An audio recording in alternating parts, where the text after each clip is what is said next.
पुंडलीकवरदा हरिविठ्ठल श्री ज्ञानदेव तुकाराम सद्गुरु समर्थ त्र्यंबकानंद महाराज की जय। माऊली ज्ञानेश्वर महाराज की जय। जगद्गुरु तुकाराम महाराज की जय। श्री गुरुदेव दत्त।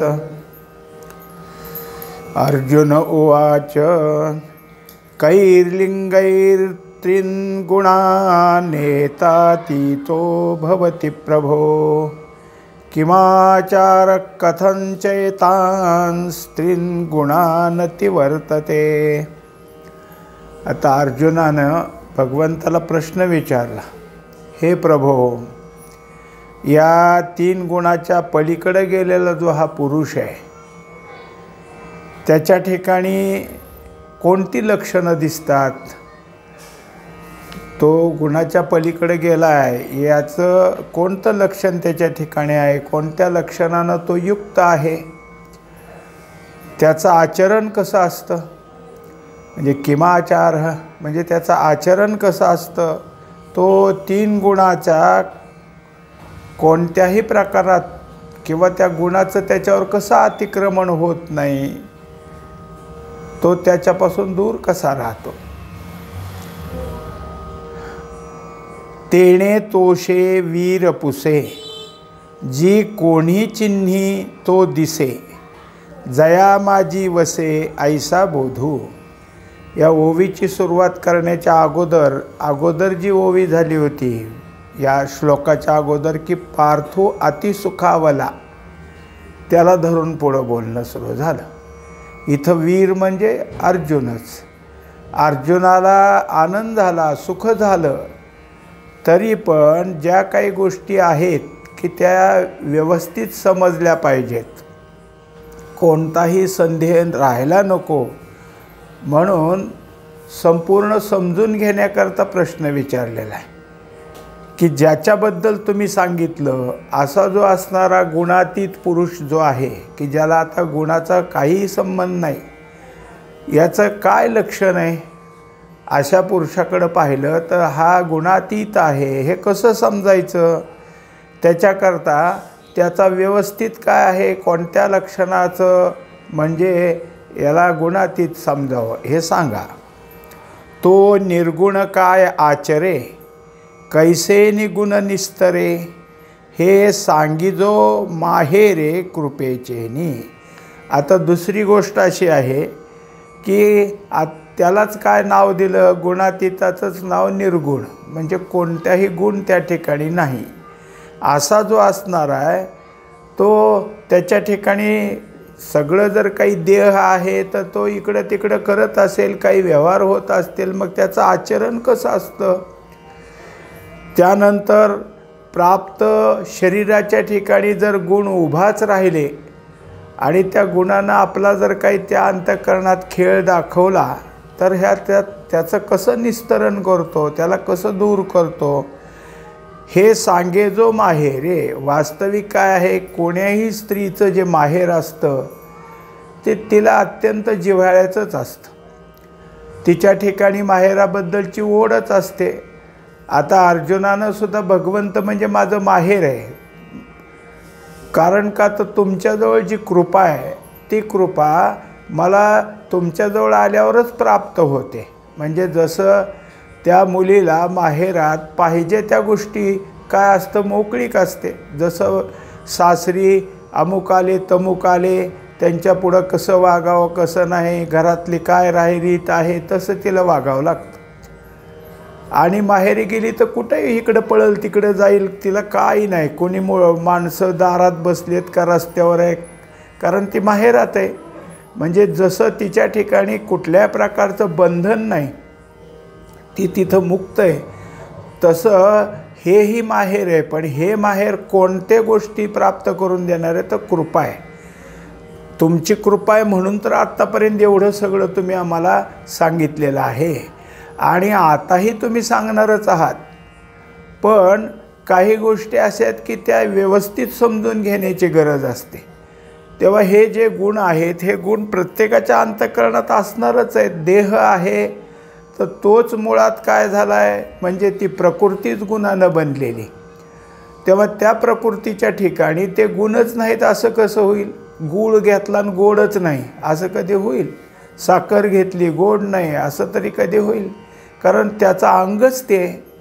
तसं प्रकृतीचा अंग जर त्रिगुण आहे तर मग यांच्या ठिकाणी हे त्रिगुण असून काही करत नाहीत किंवा आहे तरी ते त्यापासून दूर आहेत हे विचारून घ्यायचं आहे. यया अर्जुनाची या प्रश्ना षड्गुणांचा राणा परिहारू आकरणा बोलतू असे. आता त्या अर्जुनाच्या प्रश्नाचं वास्तविक भगवंताला आनंदच झाला. भगवंत म्हणजे काय? यशस्वी औदार्य आणि ज्ञान वैराग्य ऐश्वर्य असे असणार आहेत. हे 6 गुण आहेत. षड्गुण जिथं असतात त्यांना भगवान म्हणतात, म्हणून हे भगवान आहेत. आणि त्यांच्या ठिकाणी असं जर काही कोणाचं काय आला प्रश्न, काही संदेह निर्माण झाला, काही कुठं विचारणा केली तर त्याचं निराकरण करणं हे त्यांना चालतंच, त्यांना आवडतं. त्यामुळं हा जो काही आता विचारलेला आहे त्याच्या अंतःकरणाचा परिहार करायचा आहे. त्याच्या अंतःकरणातलं हे जे काही असेल ते सगळं दूर करायचं आहे, त्याची अडचण दूर करायची. म्हणून जसं त्याला आता पाहिजे तसं उत्तर द्यायचं आहे, तसंच त्याच्यापुढं निवेदन करायचं आहे. आणि हे करण्याकरता भगवंताला आनंदच झाला की बरं झालं अर्जुनाने हा प्रश्न विचारला. इथं कसं असतं पहा, ग्रंथामध्ये भगवंताचा आणि अर्जुनाचा संवाद आहे. पण ग्रंथकार हे सगळं करत असताना अर्जुन हा फक्त निमित्त मात्र आहे. अर्जुन सगळ्याचं प्रतिनिधित्व करतो आहे आणि सगळ्यांच्या ठिकाणी हे समजावं हा उद्देश असतो. मग जसं एखादा मोर्चा गेला म्हणजे तो मोर्चा तहसीलच्या पुढं किंवा कलेक्टरच्या पुढं सगळे जात नाहीत, एक प्रतिनिधी कोणीतरी जातो आणि तो जो बोलत असतो तो आमच्या सगळ्याचं हे म्हणणं आहे असं तो म्हणत असतो. मग आमच्या सगळ्याचं आहे, तुम्ही उत्तर द्या ते सगळ्याच्या म्हणण्याचं उत्तर द्या. तसं अर्जुन हा आपल्या सगळ्यांचं जे काय मनात आहे ते घेऊन चाललेला आहे. अर्जुनाच्या दृष्टीने भगवंतासारखे सद्गुरू मिळाल्यामुळं काही संदेह राहत असेल असं होतच नसेल, पण अर्जुनाला आपलं प्रतिनिधित्व करायचं आहे ना. म्हणून मग आपल्या प्रतिनिधित्वासाठी अर्जुनानं आणखीन कोणाच्या मनात असा संदेह असेल का तर आपलं विचारून घेऊ. आणि हे पाहिल्यावर भगवंताला आनंद तो झाला आहे की हा स्वतःचं तर आहेच पण सगळ्यांची काळजी घेतो आहे. मग सगळ्यांची काळजी घेतो म्हणून आता त्या प्रश्नाचं उत्तर देऊ लागले. म्हणे पार्था तुझी नवाई, हे तुलेची पुससी काई, ते नामची तया पाही साचे लटिके. आता एकंदरीत अर्जुना तुझं जे काय प्रश्न विचारणं आहे हे गमतीचंच आहे. गमतीचं म्हणजे कसं, तुला कळालेलंच असेल पण तरी न कळल्याचं दाखवतो आणि मला तुम्ही हे सांगा म्हणतो. मग हे तू जे बोलतोय ते खरं आहे का खोटं आहे? कारण तुला कळालंच असेल तर मग अजून कशाला विचारतोय? मग हे विचारणं खोटं झालं. आणि खरं कळालंच नसेल म्हणून विचारायचं ते खरं झालं. पण ह्यात नवल एक आहे की खरंही आहे आणि काही खोटंही आहे. खोटं का तर तू संपूर्ण ज्ञात आहेस, तुला कळतंय सगळं, पण सगळ्याला कळावं म्हणून हे विचारलं आहे. याप्रमाणे तुझ्या ठिकाणी हे जे काही विचारणं झालेलं आहे याचं मला नवल वाटतं. गुणातीत जया नावे, तो गुणाधीन तरी नव्हे, ना होय तरी नागवे गुणायया. आता याच्यामध्ये एक आहे की याचं नाव गुणातीत आहे, म्हणजे गुणापासून बाजूला निघाला, अतीत म्हणजे गुणाच्या दूर. असं असूनसुद्धा जर त्या ठिकाणी गुणानं आपला काही रंग दाखवला, ज्या त्या गुणाचा जो काही प्रभाव आहे त्याप्रमाणे त्याचं कार्य तिथं उभं राहील. अंतःकरण त्या इच्छेला, त्या कामनेला बरोबर त्या ठिकाणी स्वीकार करतं, तसं इंद्रिये पुढं वागतात, म्हणजे आचरण तसं होतं. हे जरी असलं तरी ते ओळखू नये. जसं काय असतं, एखादं वाहन आहे आणि ते चारचाकी वाहन चालवणारा ड्रायव्हरला एखादी गोष्ट अशी माहीत असते की आपल्या गाडीमध्ये थोडीशी नादुरुस्ती आणि ती गाडी अगदी स्टेअरिंगला जसं धरावं तशी सरळ चालत नाही, जरासं वाकडं स्टेअरिंग केलं तर ते सरळ चालतं. म्हणजे त्या स्टेअरिंग रॉडला कुठंतरी काय आहे की बाक आहे थोडा. मग तो जसा त्या काळजीनं चालवतो, कुणीकडं तर चालवायचं म्हणजे हे सरळ चालली, तो ते सगळं जाणून चालवतो. तसं यांच्या ठिकाणी ह्या गुणाचं काय चाललं ह्याची जाण आहे, याचं त्यांना ज्ञान आहे. त्यामुळं ते गुणात असूनसुद्धा गुणाधीन नाही आणि ते जे काही गुण आहेत त्यांच्यापासून कोणत्याही प्रकारचा परिणाम निर्माण झाला तर नागवे, म्हणजे त्यांच्या ठिकाणी त्या परिणामाचं काही नाही. जसं काहीतरी एकदम जोरात आपटलं म्हणा, कोणी मोठ्याने ओरडलं म्हणा, आता जसे हे फटाके जोरात वाजतात तसं सगळे दचकतात ना, एकदम वाजलं की एकदम ओरडलं तर ते पण दचकतात. साधूसुद्धा होतंच त्यांच्या ठिकाणी, पण ते सावध होतात. दुसरी जाणकार माणसं सावध होतात, हा या फटाक्याचा आवाज आहे किंवा हा ओरडला आहे, म्हणजेच त्यांच्या ठिकाणी जे काही घडलं आहे त्याचा थोडासा परिणाम होतो पण लगेच सावधपणा येतो. तसं यांच्या ठिकाणी त्या गुणाचा कोणताही परिणाम जरी तेवढ्यात तेवढा दिसला तरी तिथं लगेच सावधपणा आहे, त्या गुणाच्या परिणामापासून हे दूर होतात. परी आधीन का नागवे हेची कैसेनी जाणावे, गुणाची उरवरवे माझी असता. आता त्यांच्या ठिकाणी जे काही गुण आहे त्या गुणाचा जो काही चाललेला तिथला व्यवहार आहे आणि त्याच्यात त्यांच्या ठिकाणी हे सगळं होत असताना यांना कसं ओळखायचं की हे गुणाधीन झालं आहे किंवा गुणापासून दूर आहे. मनुष्य कार्य करतोय आणि त्या कार्यामध्ये त्याचे जे काही आचरण आहे ते आचरण समोरच्याला दिसतं, पण तो त्यात अधीन होऊन कार्य करतोय का त्याच्यापासून दूर राहून कार्य करतोय हे कसं ओळखायचं. त्याच्या कार्याकडं, त्याच्या हालचालीकडं बघून, त्याच्या बोलण्याकडं बघून होत नाही. काहीतरी त्याच्यापाशी आणखीन त्याच्यामध्ये छोटं असं असणारं किंवा बारकाव्याचं काहीतरी लक्षण असेल ते सांगा. हा संदेह जरी वाहसी तरी सुखे पुसो लाहसी, परीस आता तयासी रूप करू. आता झालं अर्जुना, अशा तऱ्हेची शंका तुझ्या ठिकाणी असेल आणि हे विचारण्यावर उत्तर मिळण्यात जर तुला सुख वाटत असेल तर मात्र या संपूर्ण असलेल्या तुझ्या प्रश्नाचं उत्तर आता मी देत आहे. श्री भगवान उवाच प्रकाशं च प्रवृत्तिं च मोहमेव च पांडव, न द्वेष्टि संप्रवृत्तानि न निवृत्तानि कांक्षति. आता जे काही गुण आहेत त्यांचा एक प्रकार असा दाखवला की सात्विक गुण असेल तर त्याचं कार्य प्रकाशत्व, म्हणजे तिथं कळणं आहे, तिथलं ज्ञान सहज ओघवत पुढं जात आहे.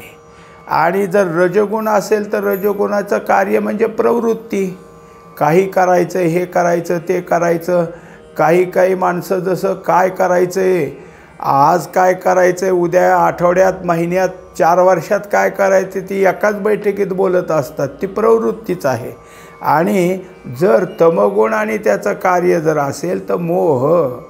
मग हे सगळं जे काही आहे ते ज्या अंतःकरणात उभा राहतं आणि त्या अंतःकरणात त्या गुणाप्रमाणे प्रवृत्ती झाली, म्हणजे सत्वगुणाच्या प्रकाशत्वाची प्रवृत्ती झाली, रजगुणाच्या जे काही आहे रजगुणाचा जो प्रवृत्ती भाग आहे ते त्या ठिकाणी आलं तरीसुद्धा त्याचा द्वेषही करायचा नाही आणि त्याच्याबद्दलचं कोणती अपेक्षाही करायची नाही, असे हे आहेत. आता उत्तराला सुरुवात करताना पहिल्यांदाच काय केलं की तिन्ही गुणाचा कोणताही खेळ आला तरी त्या खेळात हे असले तरी त्याचा द्वेष करत नाहीत. काय करावं, मला गुणाने कसं ओढून नेलं असं दुःख करायचं नाही. आणि काही नाही गुण आपले बाजूला राहिले तरी कसे आले नाहीत गुण म्हणून अपेक्षा करायची नाही. तरी रजाचेनी माझे देही कर्माचे आणोजे प्रवृत्ती जई घेई जे वेटाळोनी. आता रजगुण जर असेल आणि त्या रजगुणाचा प्रभाव झाला, ते रजगुण अंतःकरणात अधिक वाढला, तर त्या देहाच्या ठिकाणी कोणतं कोणतं कर्म करायचं आहे याचे सतत प्रवृत्ती होते. आणि जो म्हणजे अंकुर निर्माण होतात, त्याला करण्याचं स्फुरण येतं, हे करू ते करू ते करू, आणि ते सगळं करण्याकरता प्रवृत्ती त्या ठिकाणी होते. म्हणजे जे काही आहे ते करण्याचंच तिथं चाललं असतं. अंतःकरणात भाव उभा राहिला प्रवृत्तीचा की मन त्याच्यावर विचार करतं काय काय करायचं आहे त्याचं. त्याच्यानंतर काय आहे की बुद्धी विचार करते, बुद्धी निश्चय करते काय कर्म करायचं आहे. इंद्रिये त्याप्रमाणे धावायला लागतात आणि देहही त्याच्याबरोबर, म्हणजेच कर्मेंद्रिये त्याच्यावर धावतात. हे सगळं उभं राहिलं ते कोणामुळं? केवळ एक प्रवृत्ती जागी झाली. ते कोणाची? तर रजगुणाची. रजगुण काय करतो? तर कर्म प्रवृत्ती करतो. आणि रजगुणाचं एक आहे की कोणत्या प्रकारच्या कर्माची प्रवृत्ती त्याच्या ठिकाणी झाली तर कोणत्या होईल यापासून आपला फायदा काय. कारण तो लोभ आहे ना त्याच्याजवळ. उगीचच कोणतं कर्म करायचं नाही. काही जर केलं तर त्याचा काहीच फायदा नसेल तर रजगुण तसली प्रवृत्ती करत नाही. कोणतंही केलं असता काय त्याच्यापासून मिळतं? म्हणजे समजा एखादा मनुष्य आला आणि म्हणला पैसे द्या, थोडेसे मला लागायचे आहेत. किती लागायचे आहेत? म्हणलं 100 रुपये द्या. तर त्याने विचार केला ह्याला 100 रुपये दिल्याने फायदा काय आपला? म्हणले असते तर दिले असते. नाही तुम्ही तसं नका करू, तुम्हाला जर काय आम्ही 8-10 दिवसातच देतो, वर 10 रुपये देतो. मग विचार केला, मला द्यायला काय हरकत नाही, 10 रुपये मिळायला आहेत. म्हणजे द्यायचं असेल तर लोभ काय आहे, त्यातनं काय मिळणार आहे याचा विचार करून ही प्रवृत्ती होते. त्याप्रमाणे कर्म केले जातात. अशी जी काय आहे कर्म प्रवृत्ती ही रजगुणाची आहे. तई मीचिका कर्मठ ऐसा नये श्रीमाठ दरिद्रिये बुद्धी वीट तोही नाही. आता कोण आहे? रजगुणाचा व्यवहार दाखवला. पण हे जे गुणातीत आहेत यांच्या ठिकाणी रजगुण जर उभा राहिला तर हे कर्म त्यांच्या हातून होईल. पण मगाच्या लोभाचं आपण उदाहरण दिलं तसं नाही. आणि दिलं त्या मागणाराला 100 रुपये दिले तर त्या पुन्हा पुन्हा सांगणार नाही दिले बरं का, तुझं काम भागवलं बरं का. असलं उपकाराची भाषा नाही. मी तुला मदत करत असतो असा कर्मठपणा कधी येऊ देणार नाहीत. आणि त्याचा अभिमान नाही. श्रीमाठ म्हणजे श्रीमद भागवत आपण म्हणत नाही का, तसं श्रीमद हे आपला मोठेपणा काही नाही. त्याच्यापुढे अभिमान नाही. ते कर्म केलं आहे म्हणून अभिमान नाही. काही जरी झालं त्या माणसाने आणून दिले, तो किती म्हणायला लागला हो तुम्ही दिले, वेळेत दिले, किंवा ह्या पैशामुळं माझा मुलगा आजारी होता, डॉक्टरकडे न्यायचं होतं, डॉक्टरने औषधं दिली, तुमच्या पैशाचा उपयोग झाला, मुलगा ठणठणीत झाला, फार चांगलं झालं, तुम्ही काही नाही आपले गप्प बसणार. म्हणजे त्याचा अभिमान धरणार नाहीत. हे असं आहे तसं त्या ठिकाणी काही कर्म नीट झालंच नाही. दिलं त्याचा फायदा झाला नाही, त्याचा काहीतरी दुरुपयोग झाला. म्हणजेच केलेल्या कर्मानं अपयश आलं असं जर धरलं तर ती बुद्धी त्या कर्म अपयशात, त्या दरिद्रीपणात वीट पावत नाही. झालं ते झालं, काय त्यात गेले झालं, त्याचं काय व्हायचं आहे ते झालं. म्हणजे प्राप्त झालं, कर्माचं फल प्राप्त झालं. कर्माच्या फलाबद्दल कोणी स्तुती केली हे अभिमान धारण करणार नाहीत. आणि कर्म सगळं निष्कारणच गेलं असलं तरी त्याचं दुःखही त्या बुद्धीच्या ठिकाणी होत नाही. अथवा सात्विकेची अधिके जई सर्वेंद्रिये ज्ञान फाके तई सुविद्यता तोखे उभजे नाही. आता दुसरं काय आहे आणखीन दाखवलं. आत्तापर्यंत आपण 2 ओव्या पाहिल्या त्या काय रजगुणाच्या. आता पाहत आहोत सत्वगुण. सत्वगुणाच्या ठिकाणी इतकं आहे, प्रकाशत्व आहे ना, म्हणजे ज्ञान आहे. आणि ते सगळ्या इंद्रियातून जरी बाहेर पडत असलं त्यामुळं सुविद्यता म्हणजे आणखीन जर आपल्या बुद्धीच्या ठिकाणी जे काही चाललं आहे त्याच्यातून पुन्हा पुन्हा जर कळणं वाढायला लागलं तर बुद्धीची प्रगल्भता झाली. म्हणजे बुद्धीलाच जे जसं एखादा वक्ता असतो आणि तो आपले मुद्दे काढून बोलत असतो, पण बोलता बोलता त्याला नवीन मुद्दा सापडला आणि ह्या मुद्दे जे काढले त्यातला पोषकता सापडली. जे बोलत बोलत असताना म्हणजे त्याला आनंद होतो त्याचा. हे जसं आहे तसं हे सगळं चालत असताना हे सगळं सुविद्धता तोखे म्हणजे तिथं जर काही निर्माण झालं तर त्याचा आनंद आहे. जसं नाथराय रामायण लिहायचे आणि लिहित असताना ते विचार करायचे, आता काय आहे, वाल्मिकांचा श्लोक काय, मग कोणता प्रसंग आहे, त्या प्रसंगाचं वर्णन इतर रामायणात काय लिहिलं आहे, ह्याचा विचार करून करून मग त्यांच्या ठिकाणी त्या विचारानं काही गोष्टी समजायच्या, काही त्यांच्या ठिकाणी जाग्या व्हायच्या आणि त्या विचारात लगेच ते उठून बसायचे. मग दिवसाची वेळ असो नाही तर रात्रीची वेळ असो, मग लिहायला घ्यायची. त्यामुळं नाथांनी रामायणात जागोजागी सांगितलं की मी झोपलो होतो पण रामरायाने मला उठवलं, मानेखाली हात घालून उठवलं आणि लिही म्हणजे त्यांना सुचलं. एक श्रीधर स्वामी म्हणून होते, ते नरसिंहाची पूजा करायचे, त्याचे भक्त होते आणि त्यांनी एक ग्रंथ लिहिला.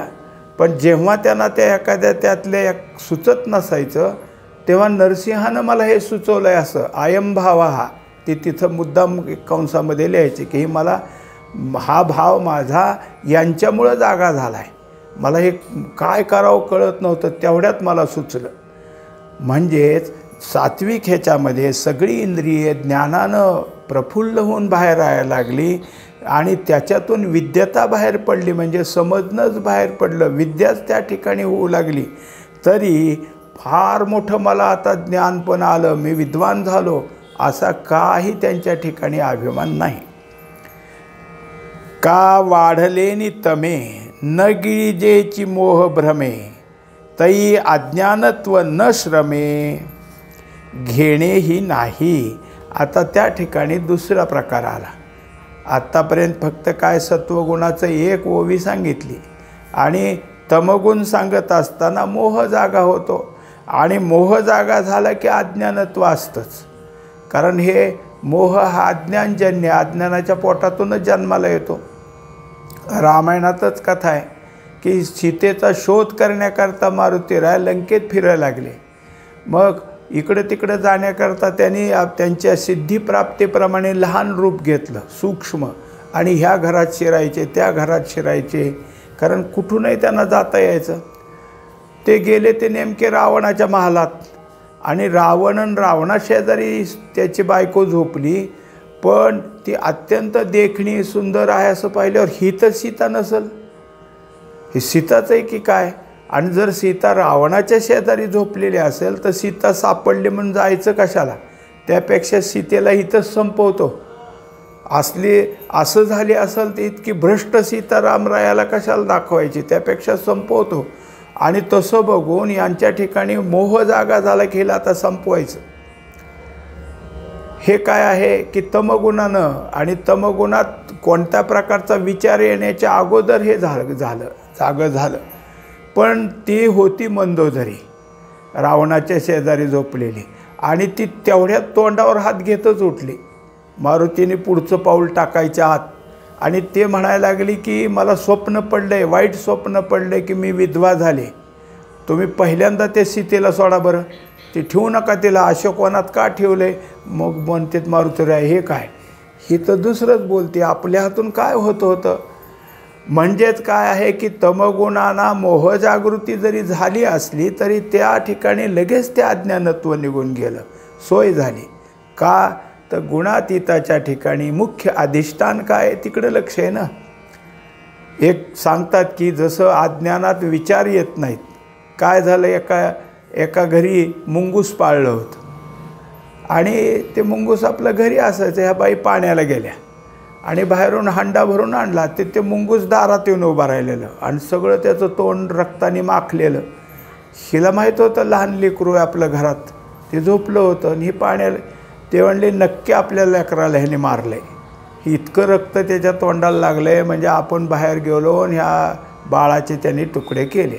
तिला राग आला आणि डोक्यावरचा हंडाच त्याच्या अंगावर दिला टाकून. ते त्यात ह्याच्या खाली दबून मरून गेलं. आणि मग आत गेली, पाहते तर त्या बाळाच्या कडेला सापाचे तुकडे पडलेले, बाळ निवांत झोपलेलं. म्हणली ह्याने तर आपलं बाळाला वाचवलं आहे ना, आपण काय केलं हे. मग हे का झालं तर विचार आला नाही. अज्ञानानं तमोगुणानं लगेच क्रोधाचा आविष्कार केला आणि हे चुकलं तिच्याकडून. तसं यांच्या ठिकाणी आता मात्र अज्ञानही येणं शक्य नाही. का तर तिथं ज्ञानाचा जे काही आहे तो मुख्य अधिष्ठान झाले. परमात्म्याशी संबंध असल्यामुळं ज्ञानच आहे. अंतःकरणात ज्ञान आहे. ज्ञानावर थोडंसं, जसं उन्हामध्ये ढग आल्यावर थोडंसं शिरवळ येतं, तसं थोडंसं झालेलं हे.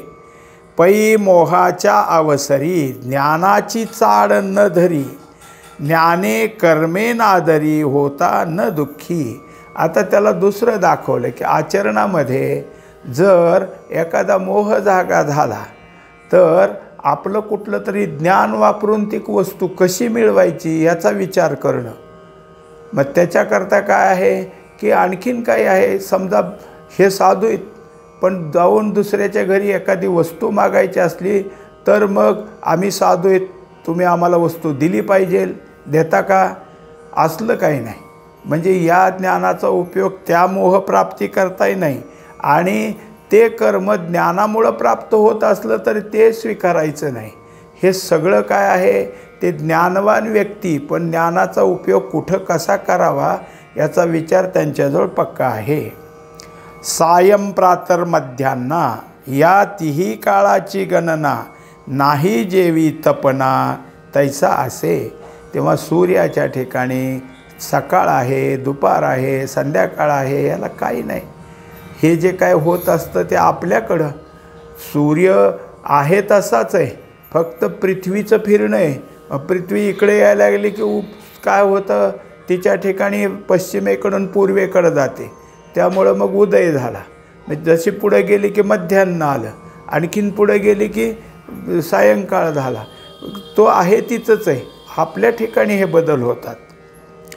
तया वेगळाची काय प्रकाशे, ज्ञानित्व यावे असे, काही जळार्णव पाऊसे साजा होय. तेव्हा आता यांना या गुणातून बाहेर पडण्याकरता पुन्हा कुठला तरी गुणानं समजून घेऊन आणखीन काहीतरी त्याबद्दल ग्रंथ वाचन, कोणाकडं जावं, बोध पुन्हा जागा, असलं काही नाही. त्याला उदाहरण दिलं की समुद्र आपल्या स्वरूपातच असतो. तो असं काही नाही की पाऊस पडला तरच भरती त्याला येते, पावसानंतरच त्यात पाणी येतं, असं नाही. तुमचं इकडं काही हो, समुद्र आहे तसाच आहे. तसं यांच्याजवळ ज्ञान आहेच. ना प्रवर्तिलेनी कर्मे, कर्मठत्वतया का गमे, सांगे हिमवंतू हिमे कापे काही. तेव्हा हे अर्जुना, हे साधू, एखादं कर्म करण्याकरता प्रवृत्त झाले असले, कर्म करत असले तरी असं समजू नको की ते कर्माने बांधले गेलेत, असं नाही. त्यांच्या हातून ते प्रारब्धी आहे, प्रारब्ध त्यांना करून घ्यायला लावतं, त्याप्रमाणे ते होतं. ना तरी मोह आलिया, काही पा ज्ञाना मुकीजेल तया, महागीते उन्हाळ्या जाळवत असे. आणि काही प्रकार झाला की यांच्या ठिकाणी हा मोह आहे असं स्पष्ट दिसत असलं तरीसुद्धा हा मोह यांना काही बाधा करत नाही. जसं खूप मोठी काय म्हणजे हे एक उदाहरण सांगतात की समजा चूल पेटलेली, इथे एक पेटली आणि तिथे एक पेटली.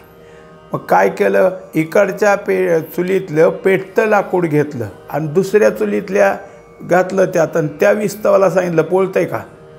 आता तो विस्तू हा विस्तू कसं पोळल. तसं जे काही आहे ते यांच्या ठिकाणी महासुखच आहे, ज्ञान आहे. त्यामुळे ह्या वरच्या मोहाचं किंवा या असलेल्या लोभाचं काही परिणाम होत नाहीत. पुंडलिक वरदा हरी विठ्ठल श्री ज्ञानदेव तुकाराम सद्गुरु समर्थ त्र्यंबकानंद महाराज की जय. माऊली ज्ञानेश्वर महाराज की जय. जगद्गुरु तुकाराम महाराज की जय. श्री गुरुदेव दत्त.